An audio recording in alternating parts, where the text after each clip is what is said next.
and welcome to my studio. It's Morwhenna here. I hope that you enjoyed the bank holiday weekend if you're in the UK and found lots of Easter eggs. It's been nice and sunny here, and a couple of weeks ago I saw some hot air balloons taking off. It was so lovely. I don't know if you've ever been up in a hot air balloon.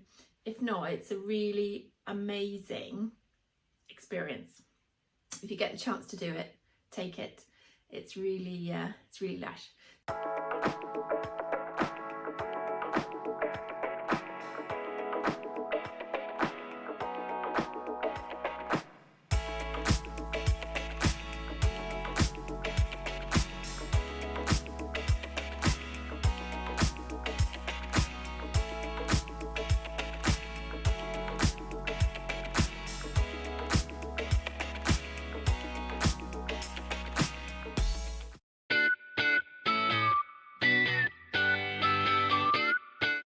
So this video is part one of a two-parter really, and following on from my last episode, it is about this little fellow.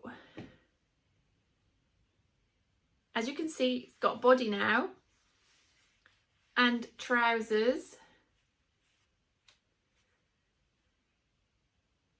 and this is the monkey from the Emma Varnon book. Got it over here,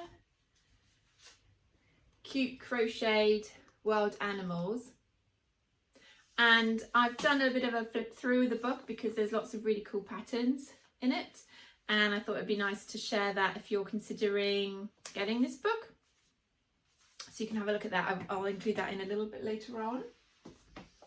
And the reason why monkey's also got gold pants on under there.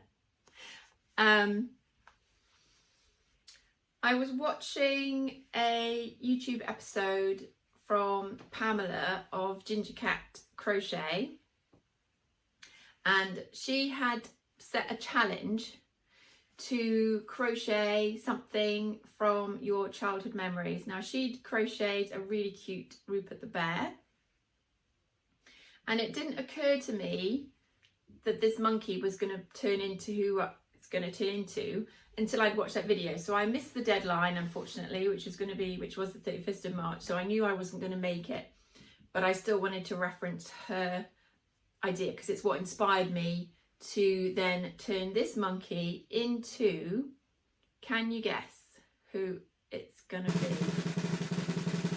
Okay, did you watch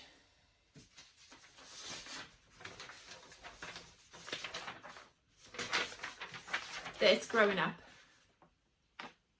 You know who that is? I did have a clip and everything of this program, but obviously due to copyright I can't share it. There's a smaller one of the outfit. I'll put some links in below. There's lots of places that you can watch the original episodes, and hopefully now you've got the theme tune running through your head from this this series.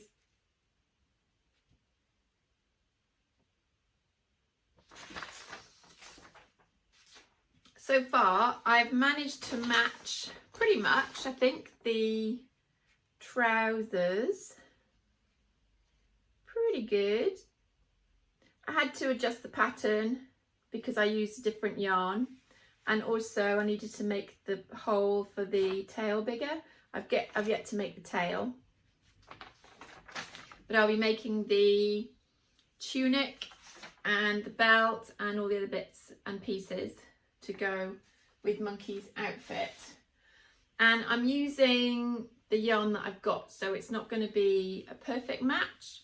So it's more going to be inspired by Monkey. But I think that's okay. That's fine. So if you're also inspired to create something from your childhood, do check out Pamela's YouTube video. It's really cool. And it's such a fun idea.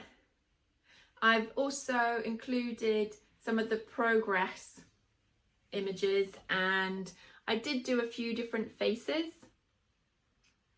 I couldn't quite get it right the first time round, so I've included those in the process photos and video.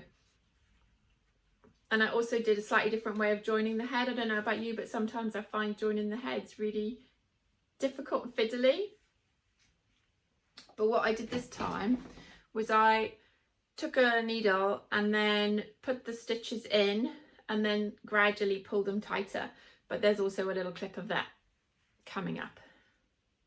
So yeah, part 1 of Monkey. Next time you see him, he will be in his full monkey outfit. Crazy. Okay, I'm going to say bye for now. It's a bit of a shorter one today, but that's nice. I spent ages actually getting loads of footage of Monkey and the theme tune and everything, but obviously I don't know why I didn't think about it.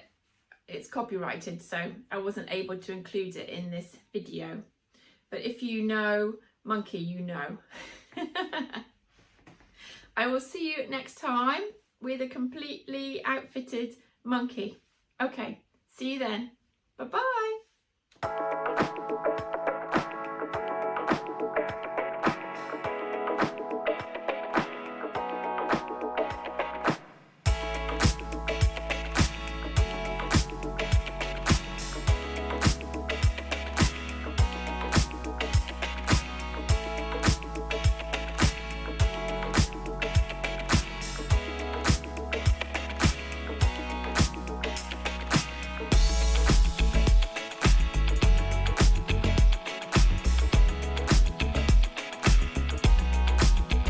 So attaching the head, I've secured it with a long needle, and then I'm putting stitches in around the head, and then I'm going to slowly tighten these up,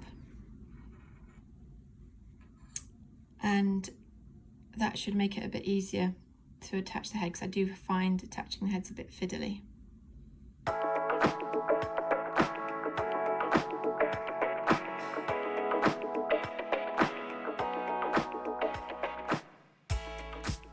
So I remembered I had this other yarn that I was actually going to take to a charity shop.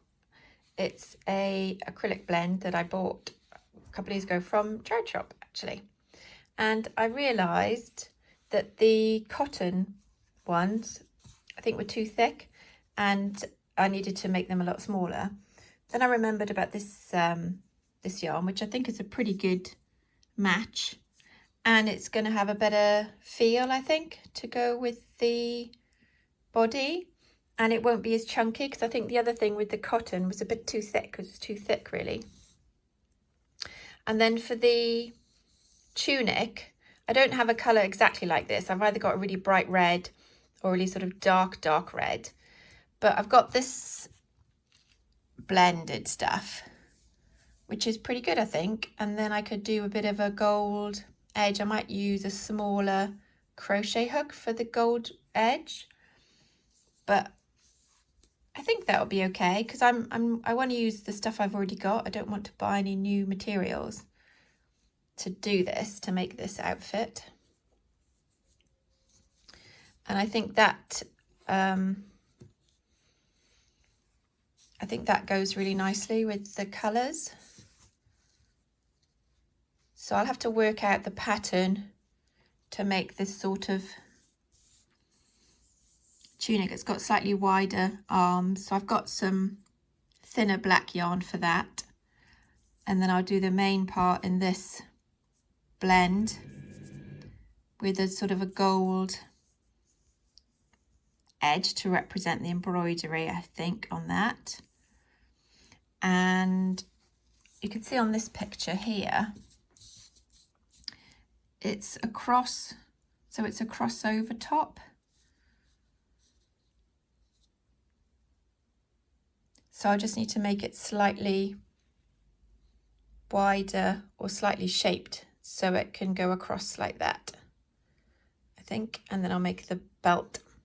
I've got some leather scraps, so I can make a version of the belt and paint paint that on. I think I can paint that on. Yes, I think this is actually going to be much better for the trousers, and they'd be thinner. So hopefully, if I make it right, I should be able to get them to fit inside the boots. That's the aim. That's the aim. So it's going to be monkey inspired.